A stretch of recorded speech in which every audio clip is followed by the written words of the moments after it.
Good afternoon, ladies and gentlemen. I'm meadsyreplays and welcome back to Hold My Tea.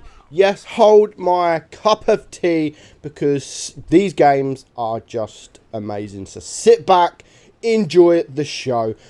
First up, we have the Death Star, and it is driven by Ibrahim, a good friend of mine, and he's going to pull off some crazy amount of damage, and I think he gets quite lucky, to be honest. It's a win that shouldn't really be a win, but he plays absolutely fantastic. So he's gone to the middle here.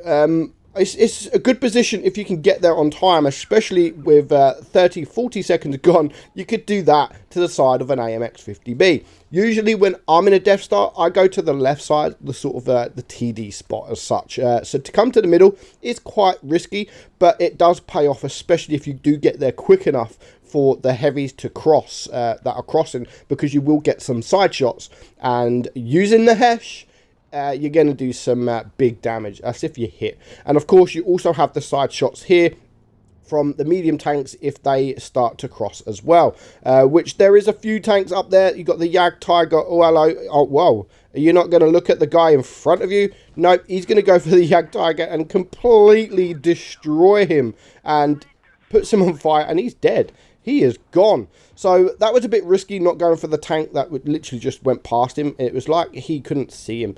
So now he's going to turn back around and go for the heavies. Can he get the shot onto... Wow, that was so lucky. 9 times out of 10 in a Death Star, that would not hit. That would just go like so far over or wide. Maybe it would even go into the next map. But not for Ibrahim. That was quite a good shot, to be honest. So he's up to now 3.8k damage. He does get shot from the Vickers now, but he is going to help his Jaegeru here, which is probably the right decision, especially now the Vickers. He tricks the Vickers, and it's just like, hello Vickers, goodbye Vickers, thanks for coming, see you later. So he's now on 3 kills. It is a 4 versus 4, and there's an object coming towards him. That's not really a tank you want to come up against when you're on a massive reload. But, you know, he'd reloaded a bit, and this object 140 is just like, fuck it. And Ibrahim just one-shots him, and he's now gone. The Jaegeru is a one-shot, so the Progetto may take him out. There goes the T-57 Heavy. There goes the Jag Panzer. And now it is a 2 versus 3. Nice little ram here. He needs to take him out. Oh, what timing. That was perfect timing to reload. And he does just take him out. But obviously his last remaining teammate dies just before he took him out. So to get this win now, he needs a Kolobanov, and he needs a Rozani medal. He's already on 7.3k damage with, what, 6 shots? 7k damage with 6 shots, and that is what the Hesh can do to tanks. Now, he is a one-shot to both of these tanks, of course, and I love his patience here. His patience. He's just going to sit in this bush, and he's going to aim, and he's going to wait, and so that's something I can't do. I would sit here for about 5 seconds and then get bored, and then just sort of go forward and probably get myself killed. But not Ibrahim. He's being very, very patient, and he's just waiting to the point where it's just like, and I mean, it pays off. The patience absolutely pays off, and he clears the IS-4. Now just leaving him and the T-95 left. But where is this T-95? Luckily, he's not a quick tank, so hopefully he can reload in time before he can come around. Now he's just going to wait. Is he going to come from this? No, he's going to come from there. Now, he's got a max roll loaded, so he hopefully should be able to clear this guy with 1 AP. And this T-95 just doesn't care. He doesn't care. He is able to turn around. Ibrahim was just able to aim and then just wait for him to turn around and hit the weak lower plate and get the kill. So, lovely game. 9k damage, Rozani, Kolobanov, Top Gun, High Caliber, 1871 base XP, 9k damage, and he only fired 8 times, which we all slate the Death Star every now and again because how bad of a tank it is, but it's still a fun tank. When the tank works, it is a fun tank, and especially when you could do crazy amount of damage. Now, usually I'm happy to do one Hesh shot that does 1600 damage, and if I die, I die. Like, it's just fun doing that amount of damage. But it's still overall not the best tank at the moment. It's the worst performing tank, probably almost in the game, actually. Next up, we have Ahmed in the VK 7201. Now, this is a Hall of Fame game. One of the highest damages done in this tank. Now, it's a good map. Himmelsdorf, it is a good map for a VK72. Now, he is in a platoon with another VK72. I love the beginning of this. Like, someone says left, and then the Yag Tiger was like, I'm with the VK. I am going with the VK. Bro, I'm with VK. they seem OP. They seem good tanks. I'm rolling with these guys, and that's what he does. So straight up, there is quite a few tanks spotted. He's going to go for the Hori there. Good choice. I would definitely go over for the Hori over the E75. It's a fantastic tank.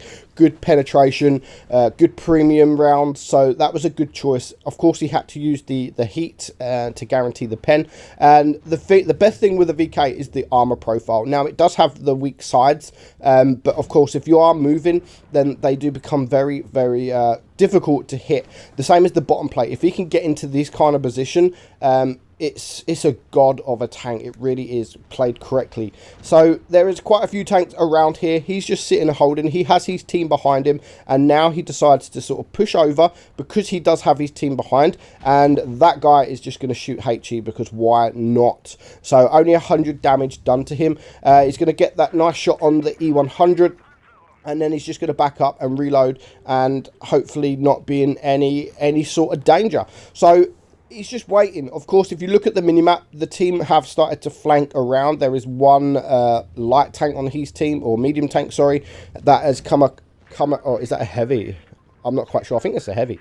That's a standard B. It's the standard B next to him, and there is the other tank that is sort of the other side of the map, up against a couple of tanks. So he's doing his job at the moment. He's doing his job. There's no reason to push at the moment. These guys, I mean, this E75, he's trying to side scrape, but he doesn't realise that he's showing his hatch and he's showing his weak points. The same, there's the WZ. The WZ's not in any danger. The most dangerous tank at the moment is now this E100, which he spots this.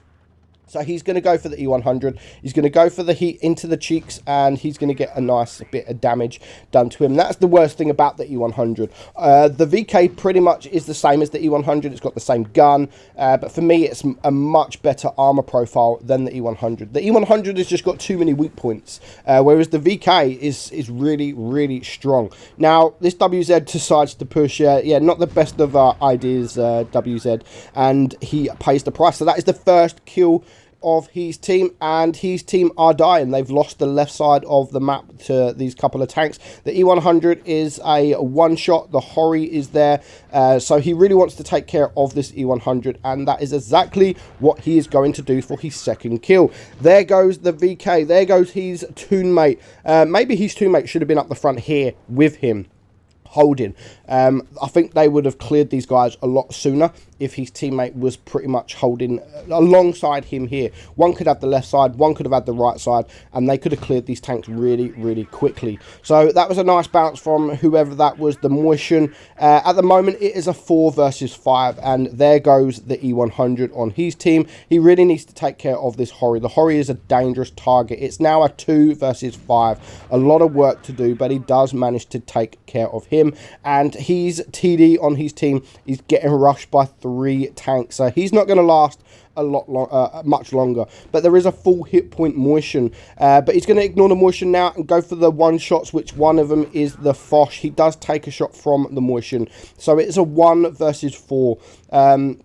I mean, there's some hit points left. He's already on 4.9k damage. There is quite a few hit points to get through. So he's just backing up. So he has all of these tanks in front of him. He's going to go for the standard B. He's going to go for the HE, and he gets a nice amount of damage there. I would have loved to have seen, I mean, a high roll would have been perfect. A bit of a high roll and a bit of fire would have been perfect right about now. So now he's in a bit of a situation. He's going to go for the standard B. He's going to use heat into the standard B, because why not? Because the standard B is quite heavily well armored, not.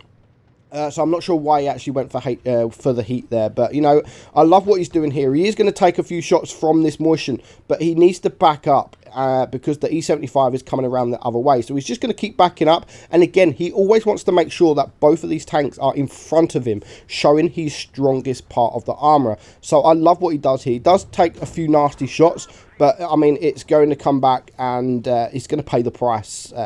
It's going to do him favours, shall I say. So he's in a position now where he can use the armour. He's going to go for the E75. The motion is just getting in the way. You're just like, motion, move out the way. I don't want to go for you just yet. You're shooting HE, dude. I want to clear this E75. But because of that HE that the motion just shot, he is now a one shot to both of these tanks if they can pen with AP. He may be able to take a shot if they use Pramo.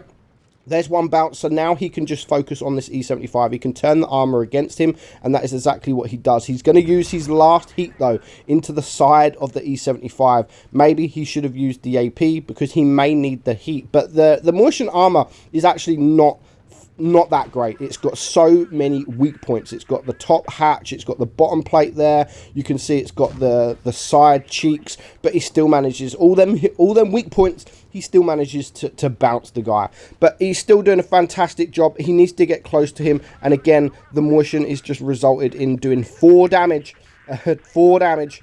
Yes, you heard that right, 4 damage with HE. I think that was even the RAM and not even the damage itself, I'm not sure. But now Ahmed is up to 8.6k damage. He has blocked 3.2k. He's wiggling his turret, and that is what you got to do with this tank. Just face the gun. Wherever the gun is facing, just point your gun at it because you're going to get some bounces. And there is another bounce. He's hit the adrenaline, so he should be able to reload before this motion does. He is now blocked 3,600 damage, 2 seconds left to go, and he's going to go again for the cheeks. What a nice win that was. And yet again, 7 kills. So 2 replays there, 7 kills each, and a crazy amount of damage. 9,458 damage. Top gun, high caliber. He gets the Rezani, Steel Wall, Kolobanov. He gets the absolute lot. 2,100 base XP. So thank you guys for sending me those replays. Amazing job. Hope you guys enjoyed it. I'm Meadsy, and I'll catch you soon. Bye bye.